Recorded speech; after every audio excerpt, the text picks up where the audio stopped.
Y a Jonás estuvimos viendo en estas últimas 8 semanas anteriores cómo él tenía una relación muy conflictiva con el tremendo amor y la tremenda misericordia de Dios, al punto que eso a él lo llevó a la rebeldía, a huir, a salir corriendo, a no querer saber nada con el llamado de Dios para su vida y lo que Dios le había pedido que hiciera. Entonces, vamos a ver hoy uno de los momentos claves también de donde saqué como esta frase para toda la serie, de un Dios de compasión difícil de tragar, que es la actitud que tiene Jonás después de haberle predicado. Finalmente, después de todo lo que pasó, después de todo lo que sufrió, después de que finalmente, en el último momento antes de morir, oró a Dios y Dios lo libró, es en ese momento en el que finalmente obligado va a predicar. ¿Y se acuerdan que el domingo pasado de qué hablamos? Complicadísimo. El poder de la palabra de Dios. Estuvimos viendo que el poder de la palabra de Dios tiene poder a pesar del predicador. Y yo le dije que eso para mí es, menos mal. Menos mal que tiene poder a pesar del predicador, que no depende de mí. Y en el caso de Jonás, tuvo una actitud horrible. Predicó, ¿se acuerdan qué parte del mensaje que tenía que dar? ¿Cuánto? ¿Y qué un tercio. Dio un tercio del mensaje y con un tercio del esfuerzo. ¿Se acuerdan que era 3 días de camino y él predicó un día solo? Entonces, a pesar de él, se vivió un avivamiento ahí. Y vamos a ver ahora lo que pasó después de haber experimentado el gran poder de la palabra de Dios. Versículo 1 del capítulo 4 dice, tenemos acá la siguiente, dice, pero Jonás se apesadumbró en extremo y se enojó. Y oró a Jehová y dijo, ahora, oh Jehová, ¿no es esto lo que yo decía estando aún en mi tierra? Por eso me apresuré a huir a Tarsis, porque sabía yo que tú eres un Dios clemente y piadoso, tardo en enojarte y grande en misericordia, y que te arrepientes del mal.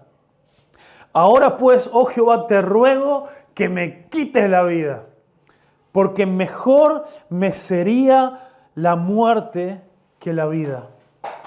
Y Jehová le dijo, ¿haces bien en enojarte tanto? Y salió Jonás de la ciudad y acampó hacia el oriente en la ciudad y se hizo allí una enramada y se sentó debajo de ella a la sombra hasta ver qué acontecería a la ciudad. Vemos en este pasaje algo clave, algo que nos debería llamar la atención. ¿Cuánto demoró Jonás en hablar con Dios la primera vez que habló con Dios? 3 días dentro del pez y después de haber huido, después de haber ido a Jope para tomarse el barco, después de haber descendido el barco, después de haberse dormido, después de que lo despertaron por la tormenta, después que le pidieron que clamara a su Dios y aún así no lo hizo, después de reconocer que toda la tormenta era su culpa, después que lo echaron al mar, después que se hundió, después que fue tragado y 3 días después abrió su boca. ¿Cuánto tardó? Cosita necia. ¿Cuánto tardó Jonás en abrir su boca para hablar con Dios una vez que vino la salvación a Nínive? Minutos. Segundos. Desesperado por hablar con Dios. Que me dé una audiencia con Él que tengo algo para decirle. Vieron que yo les decía, ¿no? El capítulo 1 y el capítulo 2 hacen espejo con el capítulo 3 y el capítulo 4. Entonces vemos cómo en el capítulo 4, que corresponde al capítulo 2, es también cuando Jonás vuelve a hablar, pero ahora vuelve a hablar enseguida, después de haber experimentado cómo Dios tuvo misericordia de los ninivitas. Y en este gran discurso de él hay algo que es preeminente, hay algo que sobresale, y es él mismo. Aparece. Esto es lo que yo decía aún en mi tierra. Por eso me apresuré a huir, porque sabía yo que tú eres Dios clemente y bueno. Por eso te ruego que me quites la vida, porque mejor me es la muerte que la vida. Jonás estaba viviendo, estaba experimentando todo lo que estaba pasando a su alrededor, con él como el centro del universo. Entonces, de lo que vamos a hablar hoy es que una vida egocéntrica tiene consecuencias. Una vida egocéntrica tiene consecuencias. Y vamos a ver 3 cosas que nos muestra este pasaje, 3 consecuencias directas que vivir de una manera egocéntrica, vivir de una manera egoísta, como hablamos hoy, por eso impresionante como Dios coordinó el valor del que Eve nos habló hoy con esto. Vivir de una manera egocéntrica tiene consecuencias. Lo primero que Jonás nos confiesa o nos muestra claramente es que su mentalidad egocéntrica de solo poder pensar en sí mismo y no poder tragar el Dios de compasión que él tenía, es que lo llevó, la primera consecuencia es que lo llevó a la molestia y el enojo.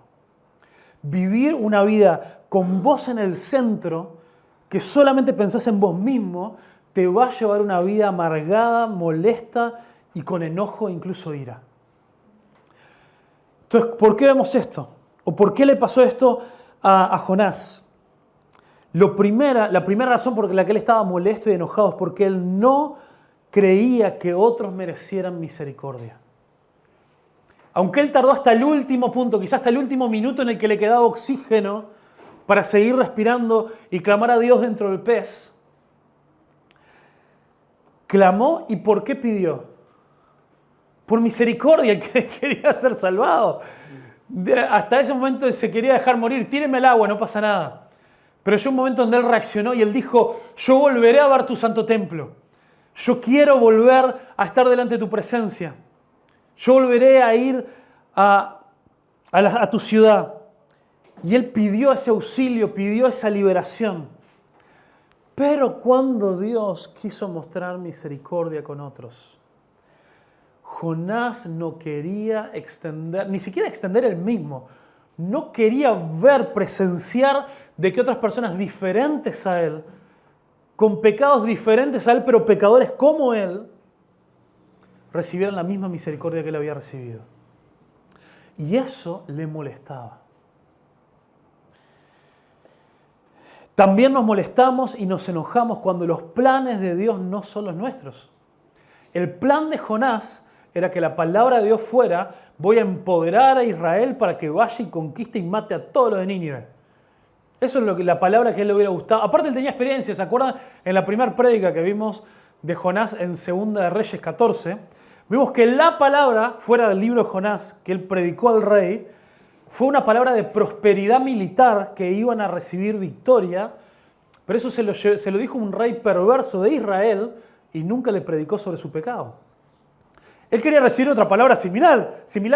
Él quería recibir una palabra de: che, ¿qué tal si vamos acá con el rey y le decimos: mira, Dios nos va a volver a dar la victoria, pero ahora no con enemigos cercanos. Nosotros tenemos que viajar bien lejos para destruir a esta nación que no nos cae bien. Y hablamos esto de los ninivitas son terribles. Los israelitas no podían decir nada, ellos estaban en un periodo súper oscuro de su historia, donde practicaban un montón de los mismos pecados. Y muchas veces nosotros, cuando vivimos una vida pensando en nosotros, en lo que a mí me preocupa, en lo que a mí me molesta, en lo que a mí me complica la vida, pasan cosas que no van acorde a mi plan, pero si pasan es porque son parte del plan de Dios. Y eso me molesta. Y eso me enoja primeramente con Dios. Y segundo, con cualquiera que sea parte de ese plan que Dios está llevando adelante. ¿Por qué? Porque solamente puedo ver mis problemas, mis intereses, los resultados que a mí me gustaría que sucedan. Y también nos molestamos y nos enojamos cuando no podés ver lo que Dios está haciendo. Dios no hace cosas al azar. No es que Dios tira los dados y dice: bueno, a ver, ¿a quién puedo molestar un rato hoy? Dios está llevando a cabo un plan grande y un plan perfecto. Pero a veces nosotros, hay una expresión que dice: a veces nos distraemos tanto con el árbol que no podemos ver el bosque.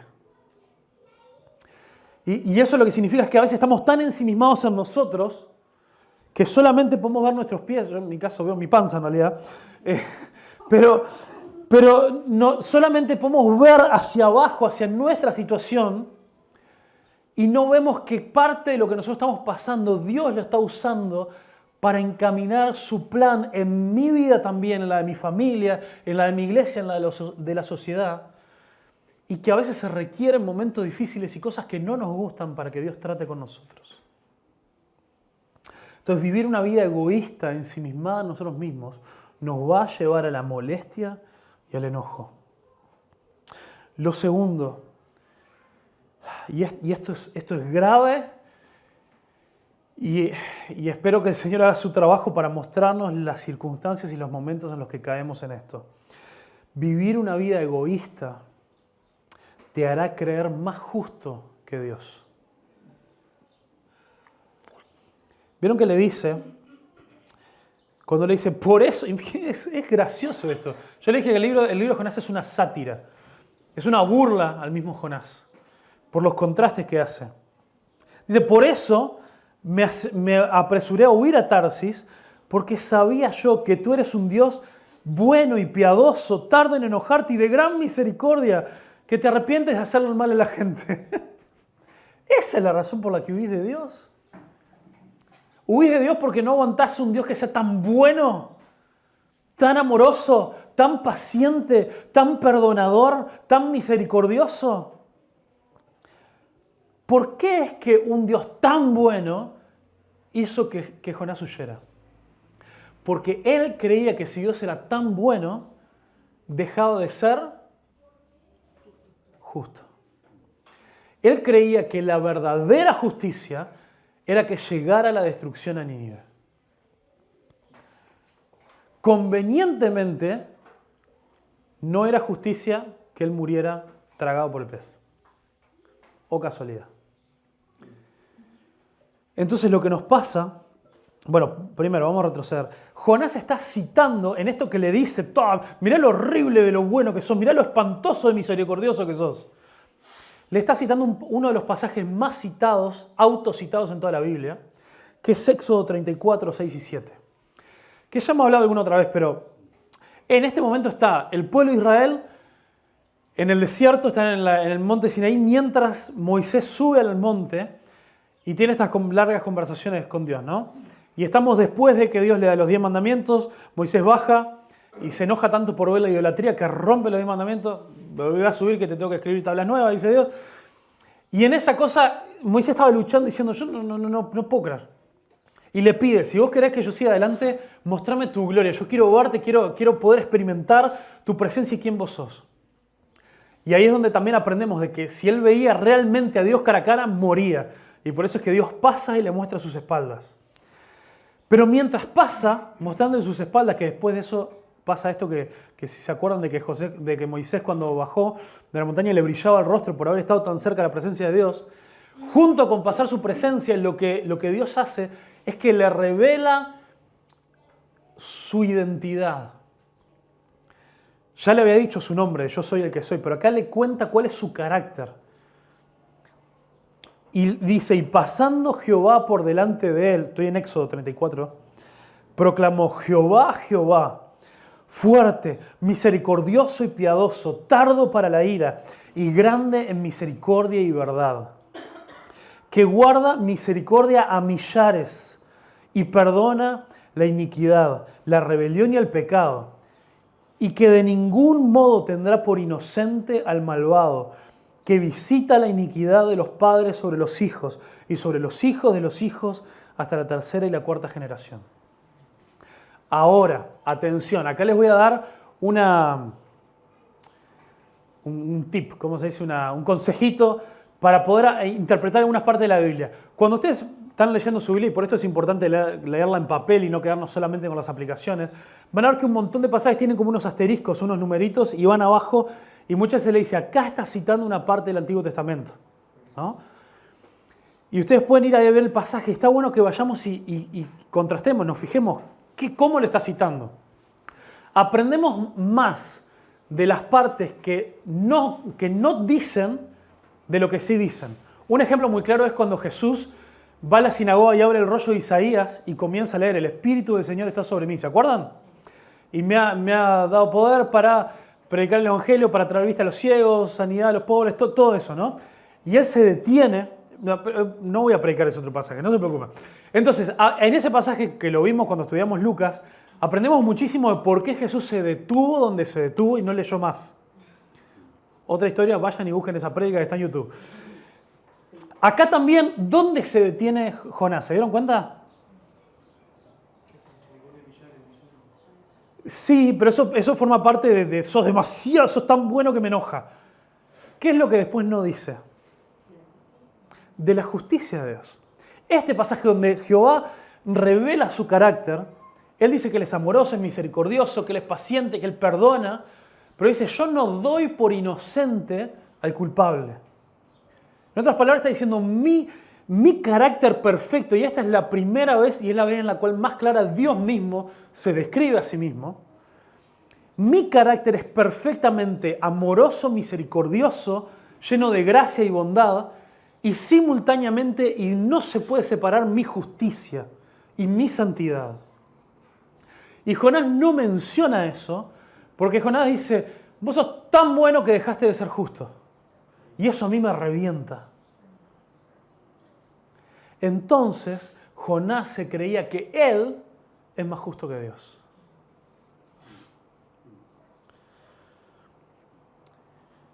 Entonces, Jonás venía de recibir una inmensa misericordia inmerecida, luego de una tremenda rebelión. Y cuando Jonás abrió su boca, y se acuerdan que cuando vimos el capítulo 2, ¿cómo fue esa oración de arrepentimiento de Jonás? Fue media chaucha, ¿no? No describía lo que él había hecho. Jamás, en todo el capítulo 2, su oración, jamás mencionó su pecado. Pedía ayuda, le hacía promesas raras a Dios, pero nunca describió su pecado ni se arrepintió claramente. Y aún así Dios tuvo misericordia. Los ninivitas, que se arrepintieron de una manera tremenda, teniendo un conocimiento muy limitado de Dios,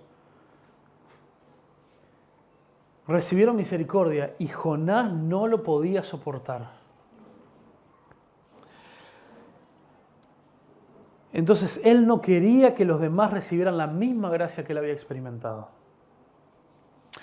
Entonces, miremos para adentro, porque ahora nosotros estamos muy cerquita de empezar a juzgar a Jonás. ¿Ya lo están juzgando a Jonás? Cuéntenme, díganme la verdad. ¿Qué pasa con nosotros? ¿Cómo estamos nosotros juzgando a la gente a nuestro alrededor? ¿Extendemos la misma gracia y misericordia que Dios nos extendió a nosotros en nuestro pecado? Cuando escuchamos así una palabra poderosa, así una tremenda prédica, no sé qué, o leemos un versículo en el devocional, nuestro primer pensamiento cuando es una palabra desafiante es, qué bueno estaría para reenviarle esto a este hermano. Que la verdad que anda necesitando esta palabra, ¿eh? Es nuestra primera actitud enseguida empezar a pensar, qué tremendo, ¿no? ¿Cómo vivo yo esta realidad y qué poco la viven los demás, ¿eh?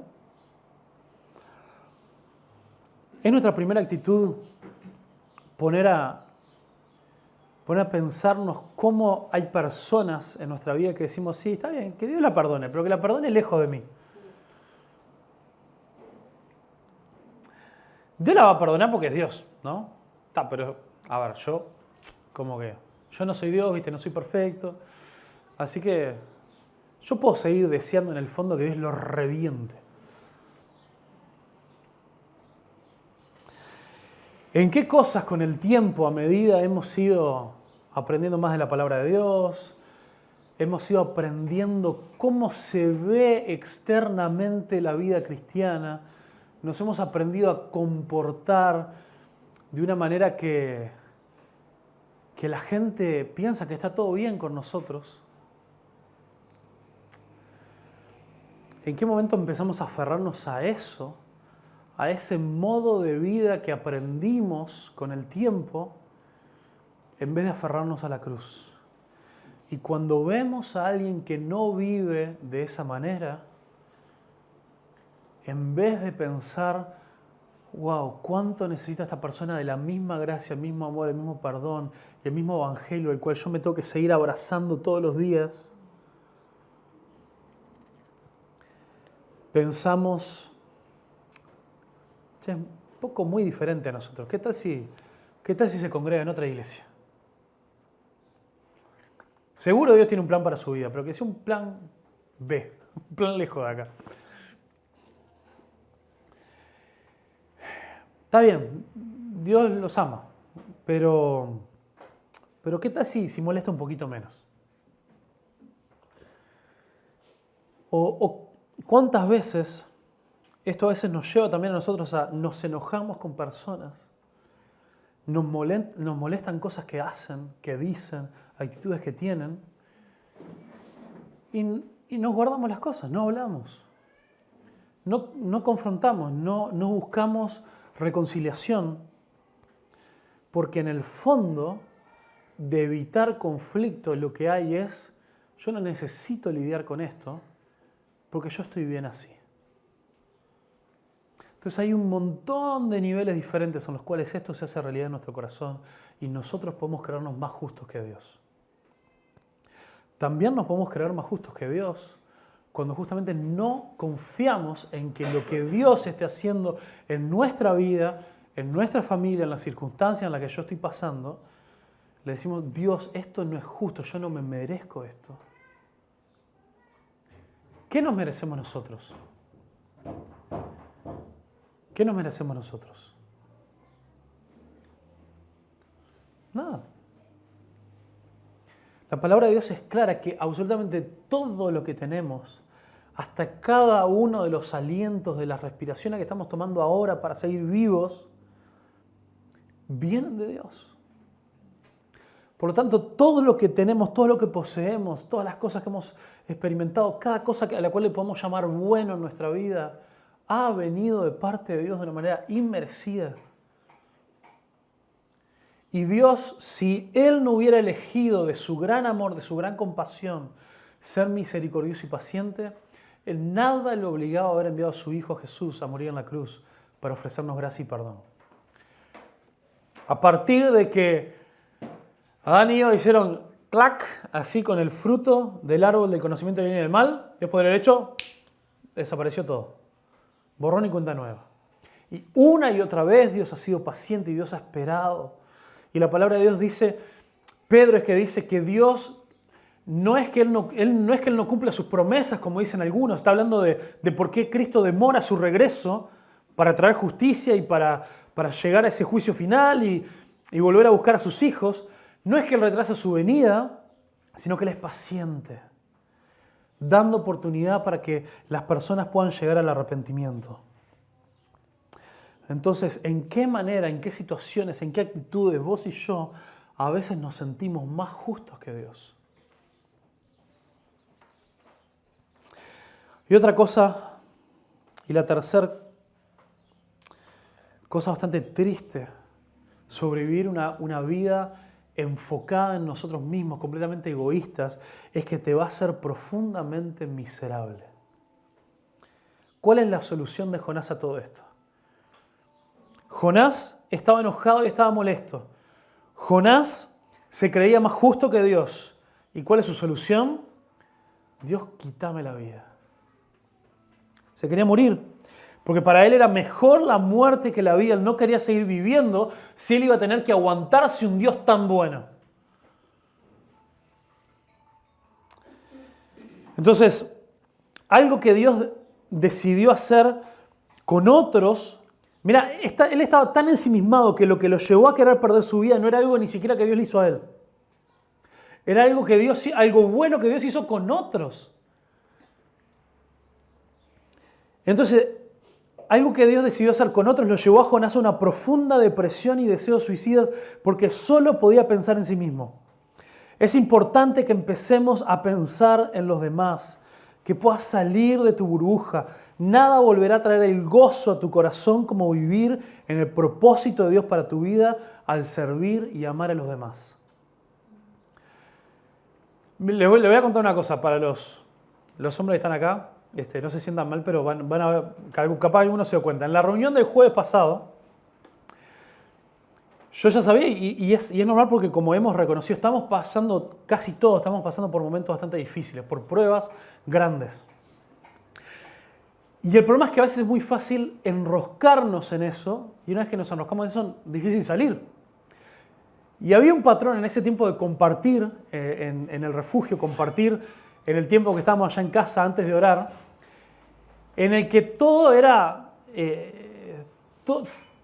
malo. Y está bien las cosas, siempre digo, tenemos que ser transparentes si queremos orar por las cosas que están pasando en nuestra vida. Pero todas las cosas que decíamos eran malas. Entonces, sabiendo que había cosas difíciles por las cuales orar, dije, bueno, vamos a arrancar antes de compartir las situaciones difíciles por las que tenemos que orar, vamos a arrancar con una ronda de gratitud. Vamos a arrancar, y ¿sabes lo que es tremendo? No pudimos hacer la ronda. Hubo creo que 4 personas que compartieron algo por lo cual está agradecido, el resto no se nos ocurría. Pero es importante que comencemos con eso para poder pensar, bueno, a ver, no todo está mal. Estará muy difícil la cosa, pero no todo está mal. Y una de las mejores cosas que podemos hacer para dejar de mirar nuestros problemas y entender que el propósito de Dios es más amplio que eso y que Dios realmente puede traer gozo y paz a nuestra vida es comenzar a pensar en los demás. ¿Cómo aún yo en medio de la situación difícil en la que estoy puedo ser de bendición a otro?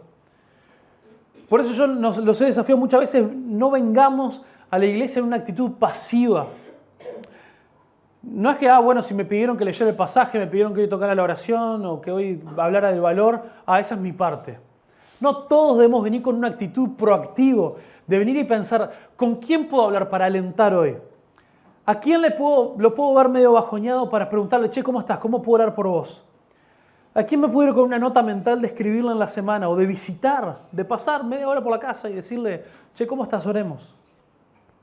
Y no estar siempre pensando, ¿cómo se estuvo preocupando por mí la iglesia hoy?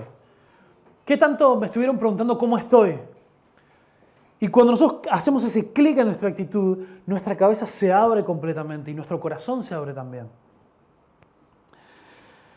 Entonces, en el pasaje paralelo del capítulo 2, Jonás venía de estar muriendo y rogar desesperadamente por su vida. Cuando estuvo a punto de morir, reaccionó y finalmente buscó a Dios. Pero lo buscó de una forma egoísta e individualista. ¿Se acuerdan? Él no solamente no mencionó los pecados, sino que aún en su oración de pedido de ayuda sobre el final, empezó a hablar de otros. Empezó a hablar de, no me acuerdo, pero desgraciados aquellos que adoran a ídolos y empieza a decir esas cosas. Jonás, es tu pecado ahora el que tenemos que tratar. Él aún en ese momento de pedirle ayuda a Dios siguió siendo egoísta y eso nunca iba a resolver el problema de su corazón. Entonces no podemos experimentar el gozo de Dios sin comenzar a vivir nuestras vidas para Dios y los demás. Una vida centrada en nosotros mismos jamás te va a satisfacer. Jamás. Siempre te va a dejar deseando para algo más porque Dios nos creó para comunidad. Dios nos creó para bendecir a otros. Hay una palabra que está de moda y cuando toco estos temas siempre tengo miedo de mirar a Priscila porque Priscila es nuestra psicóloga acá de cabecera. Hay una palabra que no está mal, pero ya estamos en un punto en la sociedad donde está sobreusada, que es el autocuidado. Y está bien y hasta algún día vamos a promover un taller que PRI haga sobre eso, ¿no? Pero hay un extremo muy grande al que nos podemos ir, que es que en esta sociedad hace tiempo, incluso antes de que esta palabra en particular se pusiera de moda, todo se comenzó a tratar de mí. Y de buscar lo que a mí me hace bien y de buscar cómo esto me puede ayudar a mí. Y yo no tengo que pensar ahora en los demás, yo me tengo que concentrar en mí y en mí y en mí. Y eso te va a mejorar tu estado mental por 5 o 6 minutos.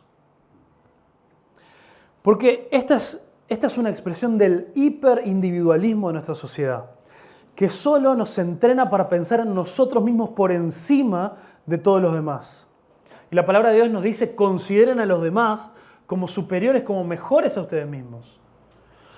Y la palabra de Dios nos llama a nosotros como hijos de Dios a sacrificarnos, a ofrecer nuestra vida como en sacrificio, en servicio de Dios y a los demás.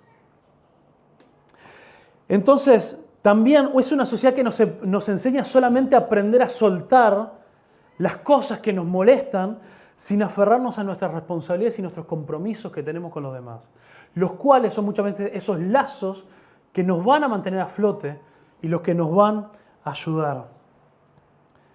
Como le digo, yo ahora estoy hay un momento y un lugar para eso, pero yo le estoy haciendo la sobrecorrección hacia el otro lado.